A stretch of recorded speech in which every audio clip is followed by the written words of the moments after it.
Hi, and welcome to Enchantment of Eternity's video on my opinion on popular Game of Thrones fan theories. So this is the video where I discuss the most common and popular theories for Game of Thrones and give my opinion on whether or not I think these theories are likely.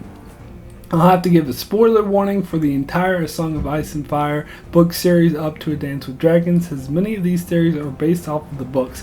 So if you haven't read them, you may want to switch this video off, as some things may be spoiled for you. So there's been a lot of popular theories going around the net about A Song of Ice and Fire book series, and I wanted to give my 2 cents on some of the more popular ones. I did a video for my own personal predictions on how Game of Thrones will end. I'll put a link in the description if you want to check that out if you haven't already. And in that video I did rely on some of these popular fan theories I'm about to talk about, and others I openly disregarded. So let me jump straight into it, and the first popular theory I want to discuss, the Gravedigger theory. This is the theory that Sandor Clegane, the Hound, is the Gravedigger that Brienne met on the Quiet Isle in A Feast for Crows. The monk that Brienne meets stated that he found the Hound and that the Hound is dead. However, the theory goes that the monk was speaking metaphorically and that the violent persona of Sandor Clegane, referred to as the Hound, is dead, but in fact Sandor Clegane lives. So this is, in my opinion, one of the more likely theories, and frankly I would be surprised if it isn't true. All the clues are there, and it's not too far-fetched, particularly considering that we never actually see the Hound die in either the book nor the show. However, I'm not too sure on how well this theory would translate to the show, as in A Feast for Crows, the character of the Gravedigger is introduced to us through Brienne's storyline, and in the show not only are they going a different direction with Brienne's story, so that I don't think she'll end up in the Quiet Isle, but also in the show Brienne has met the Hound, so if she saw him as the Gravedigger, she'd recognize him. However, the show could also introduce him in a very different way, perhaps wait until much later, until presumably Sandor Clegane comes back into the main storyline again, where it is revealed that the Gravedigger is Sandor Clegane, if in fact it is ever truly revealed. I believe it's generally part of the theory that it will be eventually revealed. I think they'll do it. So it's possible the show will hold off until it's revealed he's still alive in the story, rather than preambling it as they did with A Feast for Crows. Either way, this is a theory I can totally get behind. The next theory I want to talk about is building off of that theory, and it's the theory that inspired me to make this video, as it's one I really wanted to talk about, and that is Clegane Bowl. The Clegane Bowl theory builds off the theory that Sandor Clegane is the Gravedigger and that Robert Strong is a Gregor Clegane. Although some referred to that as a theory, I'm not even sure I'd call it a theory. I say it's pretty much a foregone conclusion that Robert Strong is the Mountain. I mean, who else could it possibly be, especially seeing that the show has foreshadowed what Qyburn will be doing to the Mountain by making him Franken Mountain. Anywho, Clegane Bowl theory goes that, as we know, Cersei has demanded a trial by combat for the accusations the Faith Militant has levied against her, and it's all but confirmed that she will name Robert Strong as her champion. So the theory of Clegane Bowl is that the Faith Militant will name Sandor Clegane as their champion, because if Sandor Clegane is indeed the Gravedigger, that means he's joined with the Sparrows movement and is part of that whole thing now, so it's possible the High Sparrow will call on him to be his champion, and thus you will have a big badass battle between the Clegane brothers to determine Cersei's fate. Now I gotta be honest, when I first heard this theory I kind of thought it was a joke, but then I found out a lot of people were taking this theory seriously and were considering it likely. However, I am not one of them, as there are several major problems I have with this. First off, this wouldn't be some epic fight. The Mountain would easily win, because Sandor Clegane was seriously injured in the event that was believed to have killed him him, I believe the Gravedigger is described as having a bum leg, whereas Robert Strong is some sort of Frankenstein monster of a man who's already dead and therefore probably can't even feel pain. I suppose it's possible that there might be some trying to kind of trick to defeating a dead man, and Sandor Clegane could stumble across it, but I don't think it's likely. And secondly, whether or not Sandor Clegane lives, the Hound is dead. The monk said so himself. That being the case, seems to me the violent part of the Hound is gone, and he has resolved to be a silent, peaceful gravedigger, and fighting doesn't seem to be in him anymore. It just seems extremely unlikely to me that the Faith Militant would call on him to be their champion, especially considered the timeline on this, as Cersei's trial by combat is likely to happen in the first section of the Winds of Winter. Now, I do think it's possible that in some future date, under some different circumstances, Sandor and Gregor Clegane could meet in combat. Sure, anything's possible. I just don't think it will be Cersei's trial by combat. That just doesn't fit for me. So the next theory I want to talk about is really a set of theories, and that is that the someone is really someone else theory.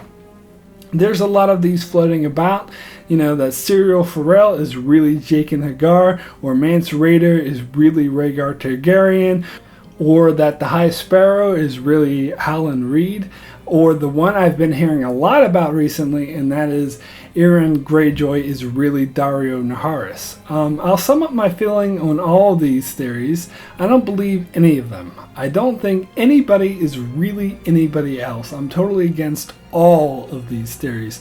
The ones I named aren't so bad. I'm pretty sure I've heard of ones that were a lot more ridiculous, but I can't remember them all at the moment. In fact, the only one of these I considered to be a possibility was apparently debunked by George R.R. Martin, and that is the theory that Cold Hands is really Benjen Stark.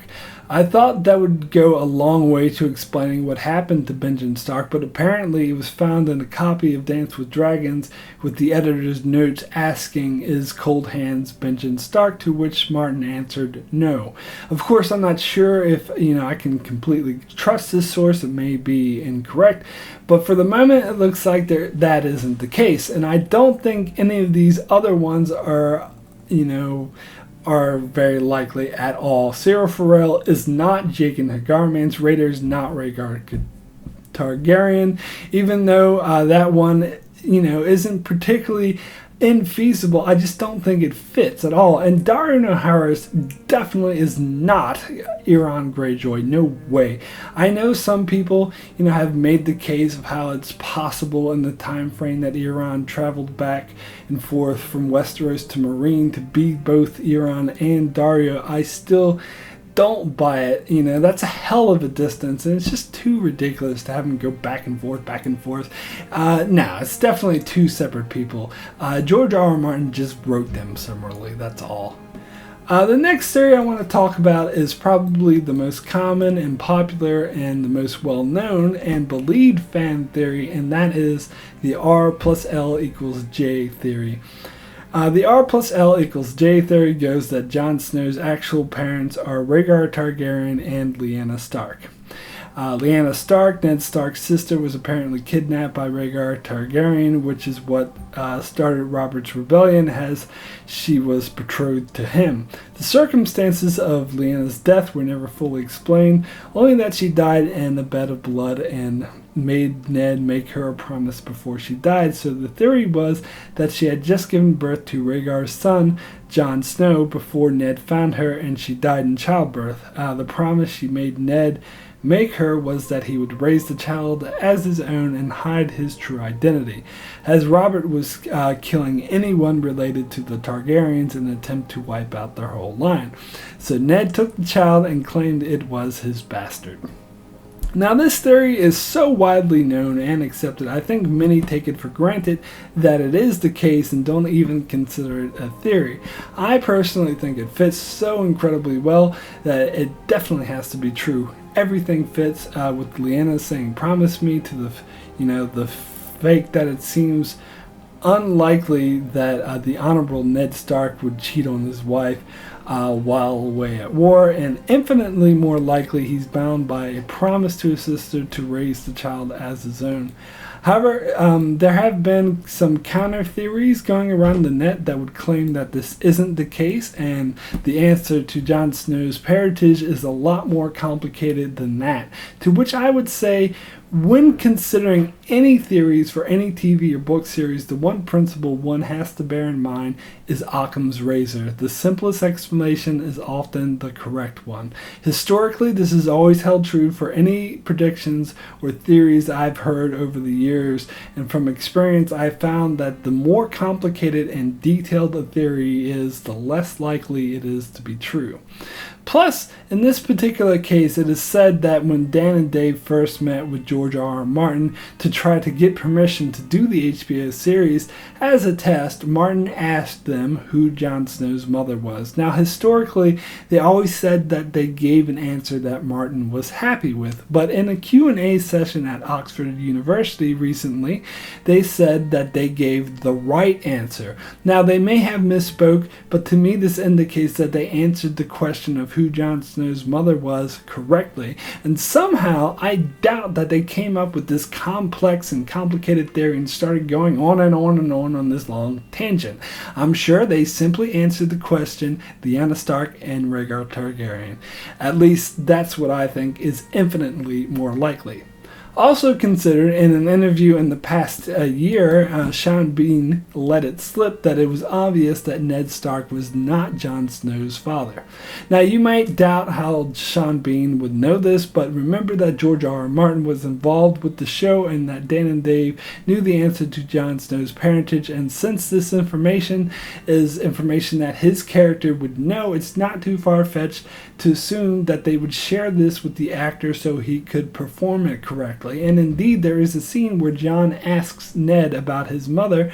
You can see the way Sean Bean played it, that there's a real sadness came across his face. A sadness that can't be explained by him simply being a bastard, but if the question reminded him of his dead sister and the promise he made to her, then it makes far more sense.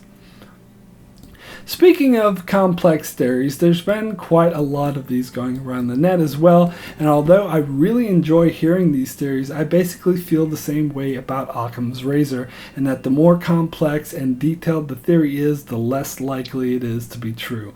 However, there are aspects to these complex theories I think may be correct. One in particular is the theory involving the pink letter that Ramsay sent Jon Snow, the theory being that it wasn't Ramsay that sent the letter, but it was Mance Rayder posing as Ramsay. Although I don't buy that part of the theory, another part of about Mance Rayder trying to find the Horn of Winter in the crypts of Winterfell, and the Horn really being responsible for controlling giants and not destroying the wall at all, that part of it I do find plausible, although I'm not 100% behind it.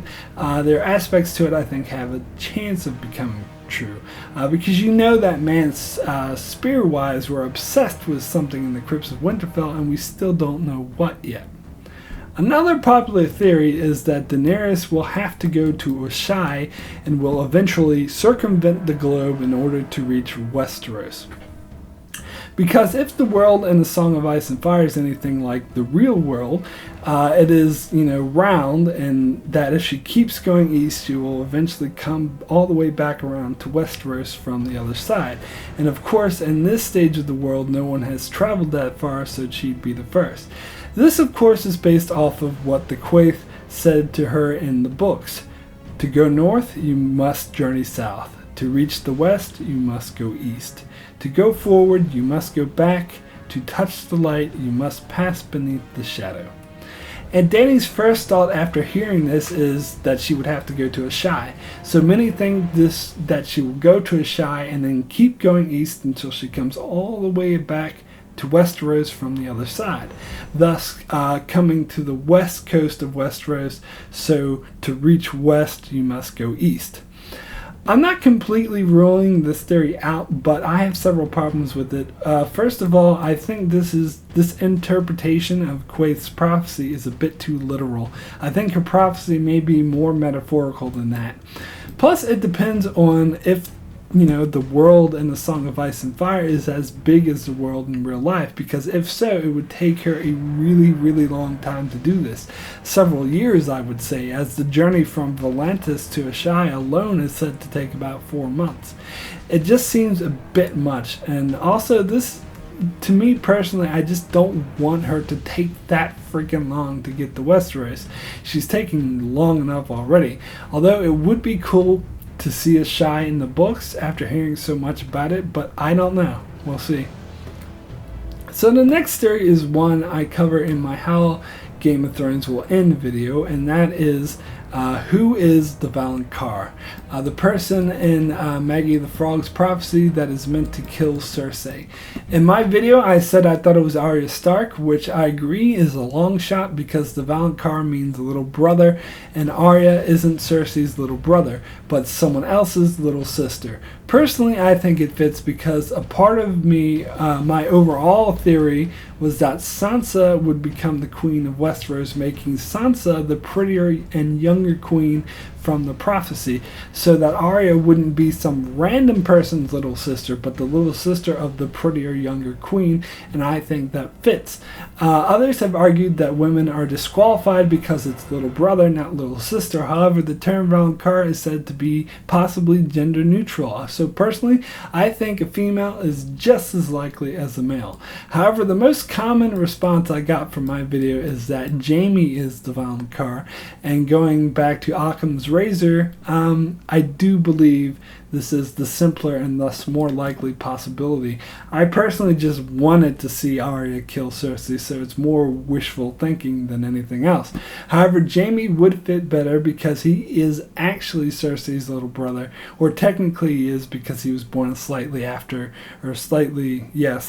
she was.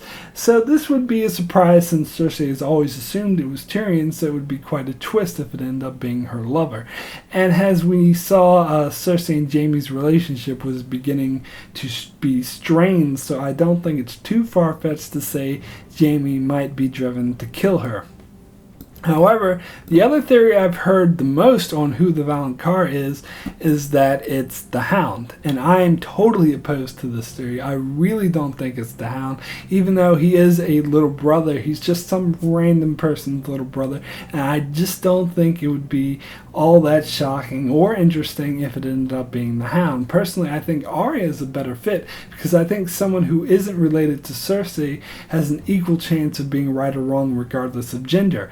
And Arya would be more likely because in this scenario she would be the little sister of someone involved in the prophecy and not just some random person's little brother like the Hound would be. But that's just me.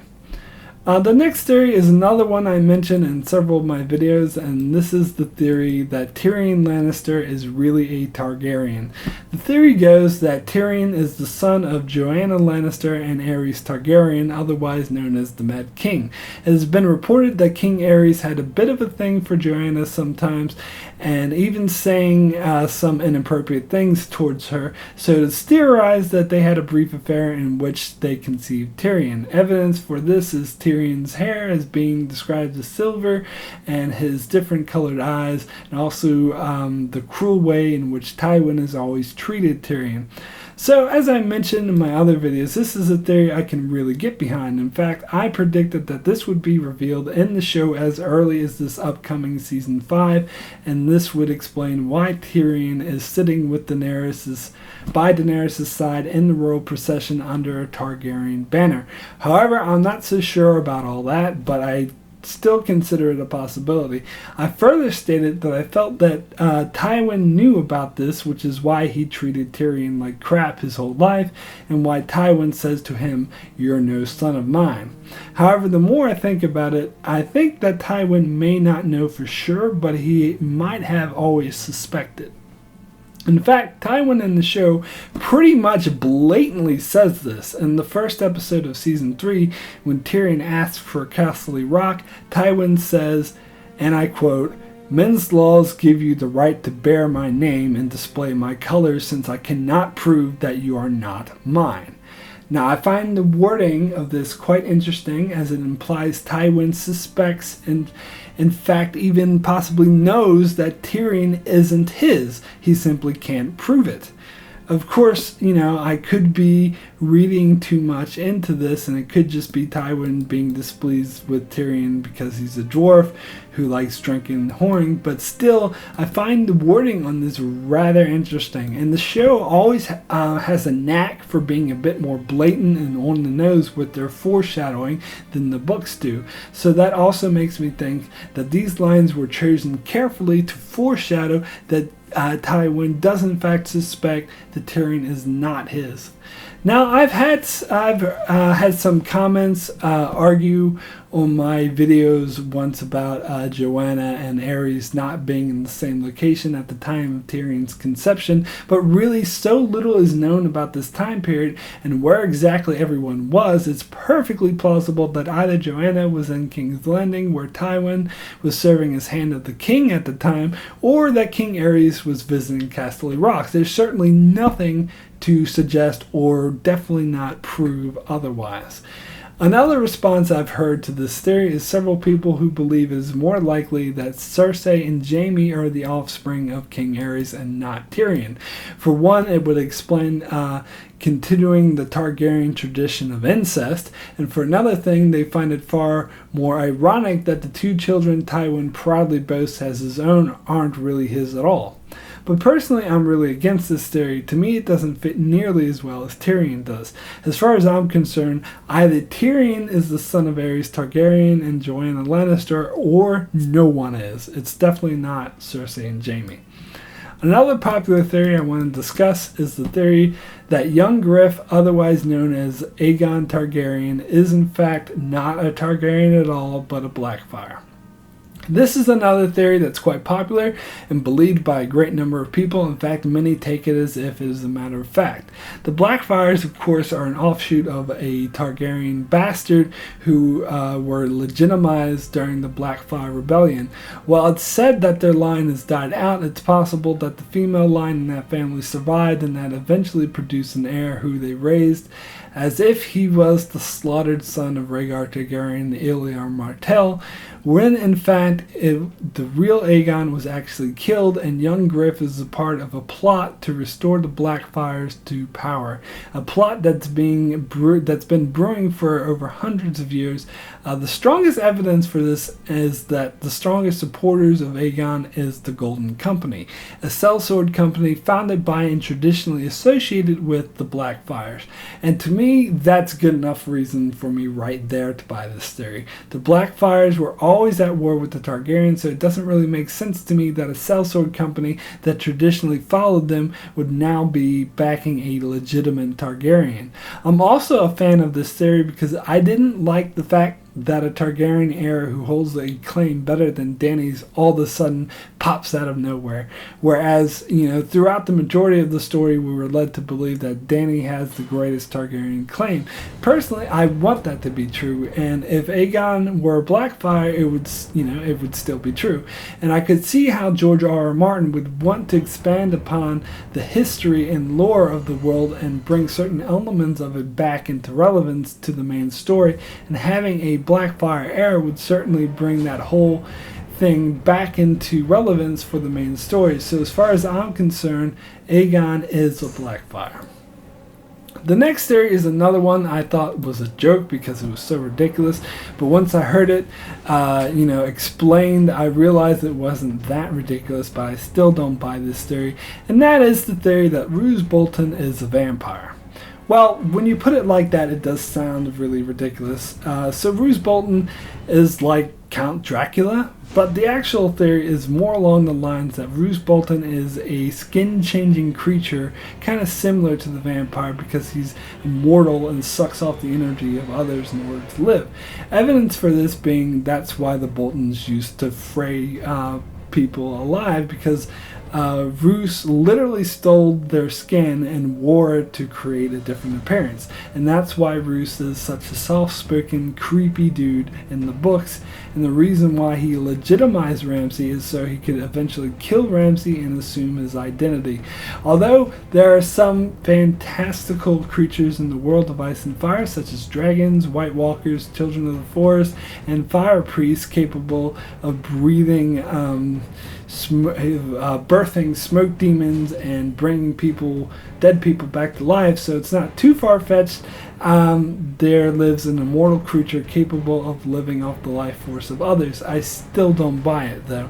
It just sounds a tad bit too ridiculous to me, and I think the Boltons are just normal, creepy, fucked up people who like to torture people, and that's all there is to them. So next I want to talk about Azor Ahai. There are a lot of theories about Azor Ahai and the prince that was promised and prophecies of all that sort, but in particular I want to talk about the theory that Jon Snow is Azor Ahai. Azor Ahai was a legendary figure in the religion of R'hllor, a hero that protected the world from darkness, and the followers of that same religion believe Azor Ahai will be reborn into the world to protect the world from the Great Other. For the majority of the series run, Melisandre believed that Stannis Baratheon was Azor Ahai. However, in A Dance for Dragons, when she asked to see Azor Ahai, she was shown a vision of only snow. So that has many believing that Jon Snow is Azor Ahai. There's also those who believe that Daenerys is Azor Ahai, like Malco, the fire priest in the east that ends up on Victarion's Ironborn fleet. And Daenerys does fulfill many aspects of the prophecy, such as awakening dragons from stone. However, the theory I'm more concerned with is who Melisandre believes Azor Ahai to be, because that has always been Stannis. So the theory goes she will eventually change her mind and think it's Jon Snow. After all, she's been displaying a keen interest in Jon Snow. And if Jon Snow is Azor Ahai, will he fulfill some of the prophecies by defeating the Great Other? It certainly seems like he's in a position to do so, and if Melisandre no longer believes Stannis is Azor Ahai, what will she do to him? Abandon him? Kill him?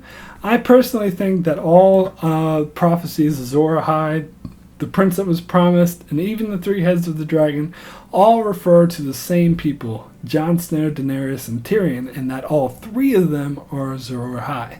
But as far as Melisandre goes, I think will indeed come to believe that Jon Snow is Azor Ahai and abandon Stannis, but I don't think she'll personally kill him. But when she abandons him, his position will weaken, and it won't be long after that he will die, but that's just my take on it. The next theory I want to talk about is kind of a far-fetched one, and this theory is that the White Walkers are the good guys and that the Blood Raven is the bad guy. So this theory is everything you think you know about the mystical powers in the far north is actually reversed from what you thought you know. That indeed the Blood Raven and the Children of the Forest, they're the ones that wish to destroy the world, and the White Walkers are actually trying to stop them. So according to this theory, Bran is being duped and will eventually be used to try to destroy the world or humanity or whatever. So I gotta say, I am very strongly against this theory or any variation of this theory. It would mean everything we knew about history of the Children of the Forest, the creation of the Wall, the Long Night is all ass backwards. And if the White Walkers are really the good guys, why do they raise an army of zombies to kill people? That's pretty effed up if you ask me. So no, I don't think the Blood Raven is the bad guy. I don't think he's using Bran, and I don't think the White Walkers have humanity's best interest at heart. But I am open to the possibility that the White Walkers aren't quite as evil as they appear to be, and they have a legitimate reason for being pissed off with humanity. That I could see, but they're not the freaking good guys.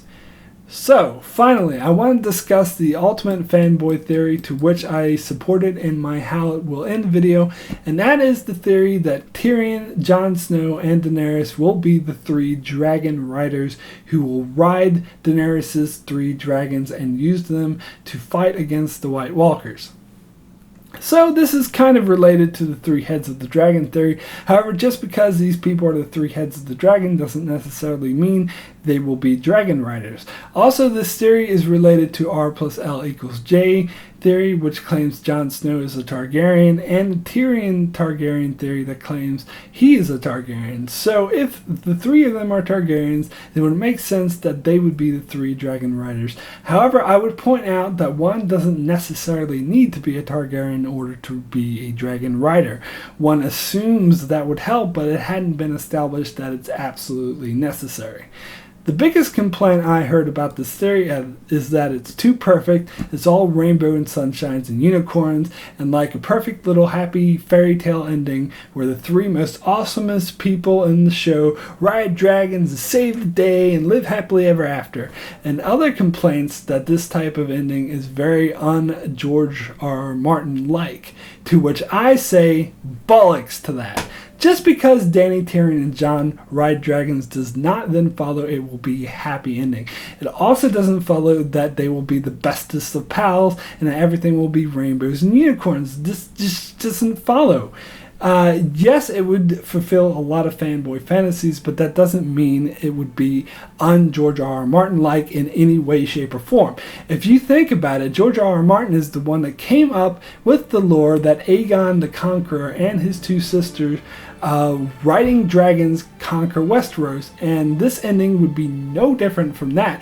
And if this isn't, un-George R. R. Martin-like, then neither would this be. And I'll just repeat this because just because the three of them would ride dragons to fight the White Walkers does not necessarily follow it will be a happy ending. It could in fact be and absolutely horribly. It could be horribly sad, depressing ending. So I personally think that this theory is possible, and I'm very much against those who say it isn't just because it would be too happy or perfect or un-George R. R. Martin like. And I would say if you think that, then you're not as familiar with the Song of Ice and Fire as you think that you are. But that's just me. Okay, so that's it for my opinion on popular Game of Thrones fan theories. You should check out my channel for many other Game of Thrones videos. Make sure you subscribe to keep up with the future Game of Thrones videos I'll be doing. And thanks a lot for watching.